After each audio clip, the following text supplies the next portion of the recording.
Thank you very much. Good afternoon. Thank you. I'm here today to talk about our relationship with China and several new measures to protect American security and prosperity. China's pattern of misconduct is well known. For decades, they've ripped off the United States like no one has ever done before. Hundreds of billions of dollars a year were lost dealing with China, especially over the years during the prior administration. China raided our factories, offshored our jobs, gutted our industries, stole our intellectual property, and violated their commitments under the World Trade Organization. To make matters worse, they are considered a developing nation, getting all sorts of benefits that others, including the United States, are not entitled to. But I have never solely blamed China for this. They were able to get away with the theft like no one was able to get away with before because of past politicians and, frankly, past presidents. But unlike those who came before, my administration negotiated and fought for what was right. It's called fair and reciprocal treatment. China has also unlawfully claimed territory in the Pacific Ocean, threatening freedom of navigation and international trade. And they broke their word to the world on ensuring the autonomy of Hong Kong. The United States wants an open and constructive relationship with China, but achieving that relationship requires us to vigorously defend our national interests.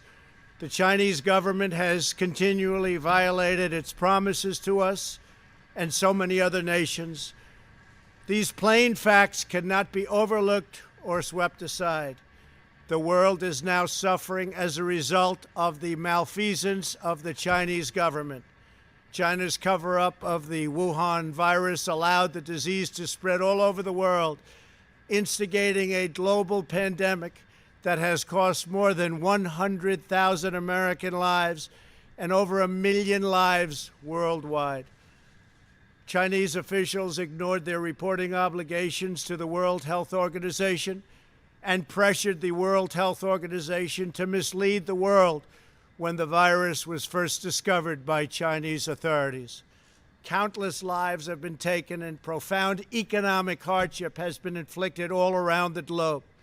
They strongly recommended against me doing the early ban from China, but I did it anyway and was proven to be 100% correct. China has total control over the World Health Organization, despite only paying $40 million per year compared to what the United States has been paying, which is approximately $450 million a year. We have detailed the reforms that it must make and engage with them directly, but they have refused to act. Because they have failed to make the requested and greatly needed reforms, we will be today terminating our relationship with the World Health Organization and redirecting those funds to other worldwide and deserving urgent global public health needs. The world needs answers from China on the virus. We must have transparency. Why is it that China shut off infected people from Wuhan to all other parts of China? It went nowhere else. It didn't go to Beijing. It went nowhere else. But they allowed them to freely travel throughout the world, including Europe and the United States. The death and destruction caused by this is incalculable. We must have answers, not only for us, but for the rest of the world. This pandemic has underscored the crucial importance of building up America's economic independence, reshoring our critical supply chains, and protecting America's scientific and technological advances. For years, the government of China has conducted illicit espionage to steal our industrial secrets, of which there are many. Today, I will issue a proclamation to better secure our nation's vital university research and to suspend the entry of certain foreign nationals from China who we have identified as potential security risks. I am also taking action to protect the integrity of America's financial system, by far the best in the world. I am instructing my presidential working group on financial markets to study the differing practices of Chinese companies listed on the U.S. financial markets with the goal of protecting American investors. Investment firms should not be subjecting their clients to the hidden and undue risks associated with financing Chinese companies that do not play by the same rules. Americans are entitled to fairness and transparency. Several of the most significant actions we're taking pertain to deeply troubling situations unfolding in Hong Kong. This week, China unilaterally imposed control over Hong Kong security. This was a plain violation of Beijing's treaty obligations with the United Kingdom in the Declaration of 1984 and explicit provisions of Hong Kong's Basic Law. It has 27 years to go.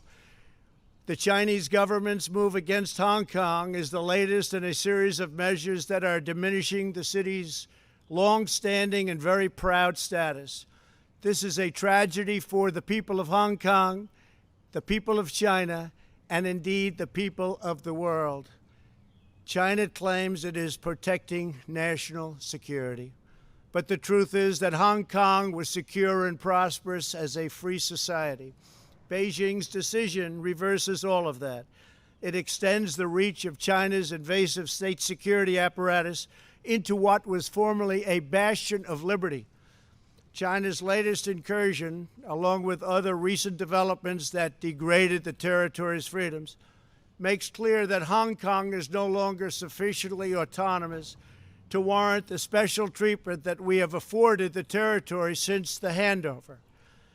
China has replaced its promised formula of one country, two systems with one country, one system.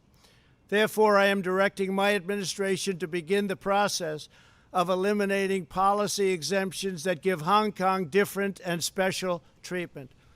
My announcement today will affect the full range of agreements we have with Hong Kong, from our extradition treaty to our export controls on dual-use technologies and more, with few exceptions.